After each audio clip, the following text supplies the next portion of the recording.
عبد الرحمن بن عبداللہ بن دینار نے اپنے والد سے بیان کیا، ان سے صالح سمان نے اور ان سے ابو ہریرہ رضی اللہ عنہ نے بیان کیا کہ رسول کریم صلی اللہ علیہ وسلم نے فرمایا کہ جسے اللہ نے مال دیا اور اس نے اس کی زکوٰۃ نہیں ادا کی تو قیامت کے دن اس کا مال نہایت زہریلے گنجے سانپ کی شکل اختیار کر لے گا۔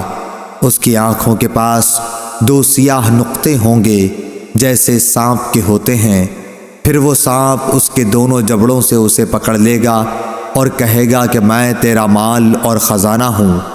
اس کے بعد آپ نے یہ آیت پڑھی، اور وہ لوگ یہ گمان نہ کریں کہ اللہ تعالیٰ نے انہیں جو کچھ اپنے فضل سے دیا ہے وہ اس پر بخل سے کام لیتے ہیں کہ ان کا مال ان کے لیے بہتر ہے، بلکہ وہ برا ہے جس مال کے معاملے میں انہوں نے بخل کیا۔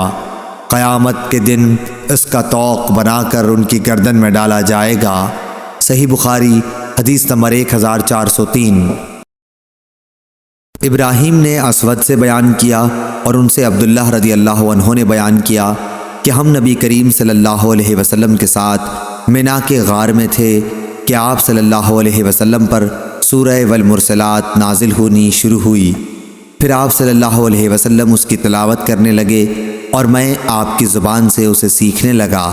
ابھی آپ نے تلاوت ختم بھی نہیں کی تھی کہ ہم پر ایک سانپ گرا۔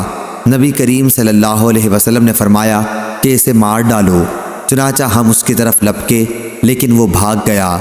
اس پر حضرت صلی اللہ علیہ وسلم نے فرمایا کہ جس طرح تم اس کے شر سے بچ گئے وہ بھی تمہارے شر سے بچ کر چلا گیا۔ حضرت ابو عبداللہ امام بخاری رحمہ اللہ نے کہا کہ اس حدیث سے میرا مقصد صرف یہ ہے کہ منا حرم میں داخل ہے اور صحابہ نے حرم میں سانپ مارنے میں کوئی حرج نہیں سمجھا تھا۔ صحیح بخاری حدیث نمبر 1830۔ عبید اللہ عمری نے بیان کیا، انہوں نے کہا کہ ہم سے خبیب بن عبد الرحمن نے، ان سے حفص بن عاصم نے اور ان سے حضرت ابو ہریرہ رضی اللہ عنہ نے بیان کیا کہ رسول اللہ صلی اللہ علیہ وسلم نے فرمایا، قیامت کے قریب ایمان مدینے میں اس طرح سمٹ آئے گا جیسے سانپ سمٹ کر اپنے بل میں آ جایا کرتا ہے۔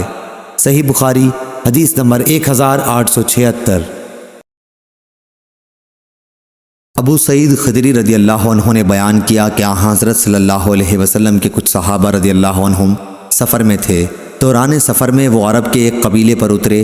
صحابہ رضی اللہ عنہم نے چاہا کہ قبیلہ والے انہیں اپنا مہمان بنا لیں، لیکن انہوں نے مہمانی نہیں کی بلکہ صاف انکار کر دیا۔ اتفاق سے اسی قبیلے کے سردار کو سانپ نے ڈس لیا۔ قبیلے والوں نے ہر طرح کی کوشش کر ڈالی لیکن ان کا سردار اچھا نہ ہوا۔ ان کے کسی آدمی نے کہا، چلو ان لوگوں سے بھی پوچھیں جو یہاں آ کر اترے ہیں، ممکن ہے کوئی دم جھاڑے کی چیز ان کے پاس ہو۔ چنانچہ قبیلے والے ان کے پاس آئے اور کہا کہ بھائیو، ہمارے سردار کو سانپ نے ڈس لیا ہے، اس کے لیے ہم نے ہر قسم کی کوشش کر ڈالی لیکن کچھ فائدہ نہ ہوا، کیا تمہارے پاس کوئی چیز دم کرنے کی ہے؟ ایک صحابی نے کہا کہ قسم اللہ کی میں اسے جھاڑ دوں گا، لیکن ہم نے تم سے میزبانی کے لیے کہا تھا اور تم نے اس سے انکار کر دیا، اس لیے اب میں بھی اجرت کے بغیر نہیں جھاڑ سکتا۔ آخر بکریوں کے ایک گلے پر ان کا معاملہ طے ہوا۔ وہ صحابی رضی اللہ عنہ وہاں گئے اور الحمدللہ رب العالمین پڑھ پڑھ کر دم کیا۔ ایسا معلوم ہوا جیسے کسی کی رسی کھول دی گئی ہو۔ وہ سردار اٹھ کر چلنے لگا، تکلیف و درد کا نام و نشان بھی باقی نہیں تھا۔ بیان کیا کہ پھر انہوں نے طے شدہ اجرت صحابہ رضی اللہ عنہم کو ادا کر دی۔ کسی نے کہا کہ اسے تقسیم کر لو، لیکن جنہوں نے جھاڑا تھا وہ بولے کہ نبی کریم صلی اللہ علیہ وسلم کی خدمت میں حاضر ہو کر پہلے ہم آپ سے اس کا ذکر کر لیں، اس کے بعد دیکھیں گے کہ آپ کیا حکم دیتے ہیں۔ چنانچہ سب حضرت رسول کریم صلی اللہ علیہ وسلم کی خدمت میں حاضر ہوئے اور آپ صلی اللہ علیہ وسلم سے اس کا ذکر کیا۔ آپ صلی اللہ علیہ وسلم نے فرمایا، یہ تم کو کیسے معلوم ہوا کہ سورہ فاتحہ بھی ایک رقیہ ہے؟ اس کے بعد آپ نے فرمایا کہ تم نے ٹھیک کیا، اسے تقسیم کر لو اور ایک میرا حصہ بھی لگاؤ۔ یہ فرما کر رسول کریم صلی اللہ علیہ وسلم ہنس پڑے۔ شعبہ نے کہا کہ ابو البشر نے ہم سے بیان کیا، انہوں نے ابو المتوکل سے ایسا ہی سنا۔ صحیح بخاری حدیث نمبر 2276۔ سالم نے بیان کیا اور ان سے حضرت عبداللہ بن عمر رضی اللہ عنہ نے کہ انہوں نے نبی کریم صلی اللہ علیہ وسلم سے سنا، آپ منبر پر خطبہ دیتے ہوئے فرما رہے تھے کہ سانپوں کو مار ڈالا کرو، خصوصاً ان کو جن کے سروں پر 2 نقطے ہوتے ہیں، اور دم بریدہ سانپ کو بھی، کیونکہ دونوں آنکھ کی روشنی تک ختم کر دیتے ہیں اور حمل تک گرا دیتے ہیں۔ صحیح بخاری حدیث نمبر 3297۔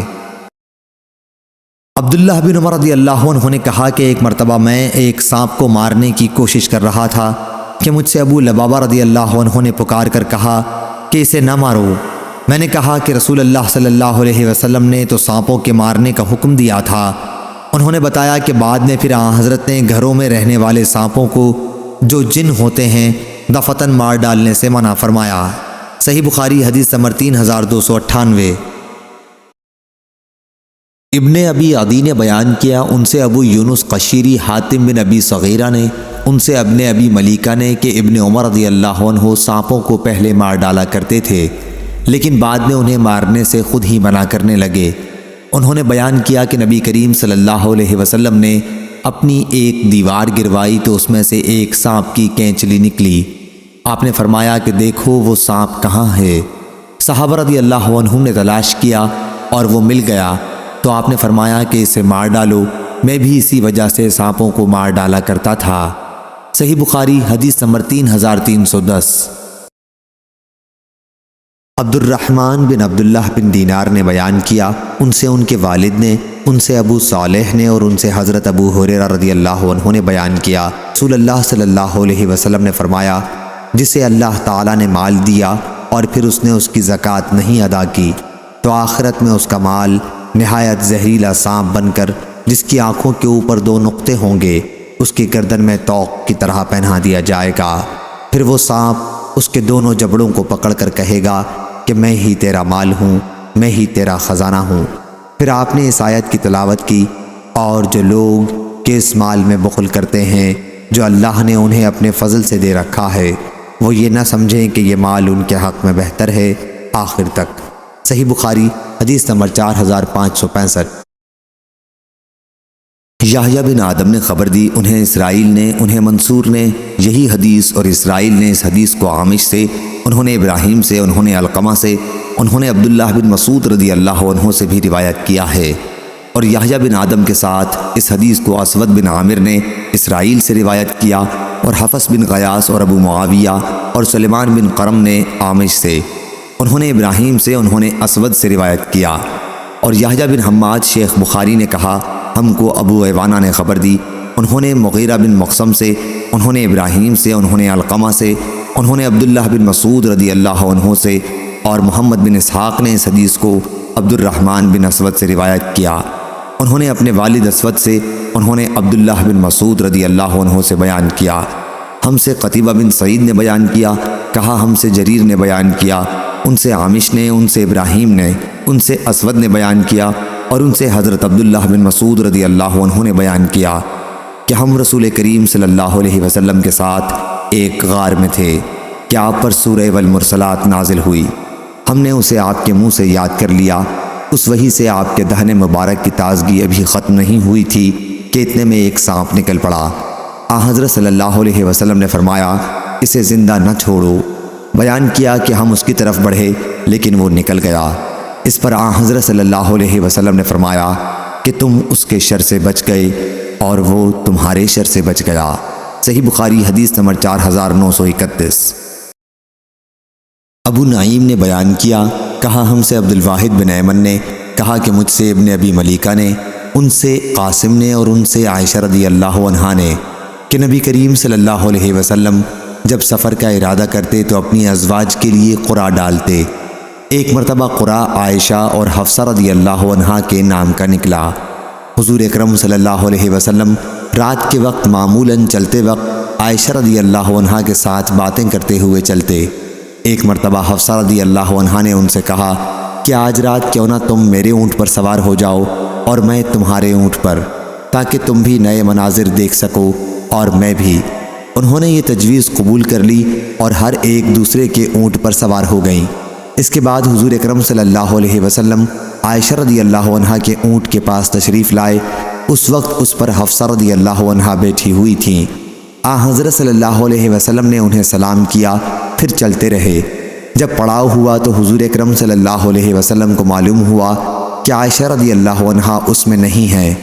اس غلطی پر عائشہ رضی اللہ عنہا کو اس درجہ رنج ہوا کہ جب لوگ سواریوں سے اتر گئے تو ام المومنین نے اپنے پاؤں ازخر گھاس میں ڈال لیے اور دعا کرنے لگی کہ اے میرے رب، مجھ پر کوئی بچھو یا سانپ مسلط کر دے جو مجھے ڈس لے۔ عائشہ رضی اللہ عنہا کہتی ہیں کہ میں حضرت صلی اللہ علیہ وسلم سے تو کچھ کہہ نہیں سکتی تھی کیونکہ یہ حرکت خود میری ہی تھی۔ صحیح بخاری حدیث نمبر 5211۔